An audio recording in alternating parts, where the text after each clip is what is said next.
Student, just now we learned about the structure of atom, which contains nucleus in the center and electrons are revolving around the nucleus in different orbits or energy shells. Okay, now we are going to learn how are these electrons distributed in different orbits or shells.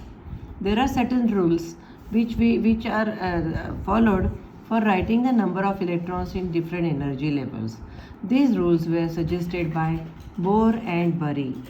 So what are these rules? That means how electrons are distributed in different shells. So there is certain rule. The first rule is maximum number of electrons present in a shell can be identified by a formula 2n square. What is n? It is the orbit number. We all know there are many orbits like k, l, m, n. So these orbits are given numbers. The first orbit is having number 1. The second orbit L is having number 2.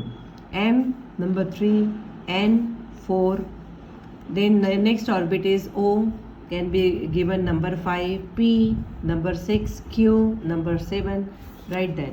Right? So these orbits are given certain numbers, and the electrons which can, maximum number of electrons which can be present inside the shell can be found out by a formula 2n square, where n is the orbit number like 1, 2, 3, 4, 5. So now let us see. In the first shell, what is the number given for the first shell? Yes, 1.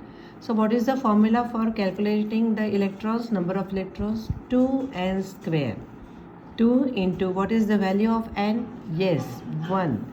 So what is the 1 square? Is 1. So 2 into 1 is 2. So maximum number of electrons that can be accommodated in the K shell is 2. Right? So the next shell is L shell. The number allotted is 2. N is equal to 2.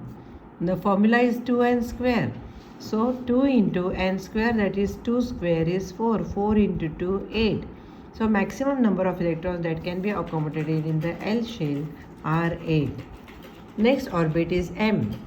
The number allotted is 3. What is the formula? 2n square. 2 into 3 square, that is 9. 2 into 9 is 18. So 18 electrons can be accommodated in the M shell.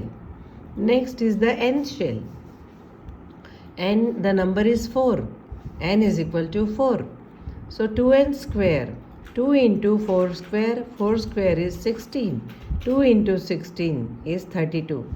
So maximum number of electrons that can be accommodated in the N shell are 32. So in this way, we can know what is the capacity of every shell K, L, M, N by knowing the formula 2n square, where n is the number of the orbit or shell. The next rule is the maximum number of electrons that can be accommodated in the outermost orbit is 8. Okay, that means if any element has got in the outermost orbit 9 electrons, so 9 electrons cannot be accommodated in the outermost orbit. So what will happen in that case? Only 8 electrons would be accommodated in that shell, and 1 electron would be shifted to the another next shell. So maximum number of electrons that can be accommodated in the outermost orbit is 8. This is the second rule. Then the next rule is electron shells are filled in a stepwise manner. First K shell is completely filled, followed by L shell. When L shell is filled, then M shell will be filled by the electrons. Similarly N. So there is order of filling electrons in these shells. So the first shell is K shell. When it is filled by 2 electrons, the next electrons will be going to the L shell. When L shell is completed with 8 electrons, the next electrons would be going to the next M and N shells. So these are the rules by which electrons are filled in different orbits in the atom of the element.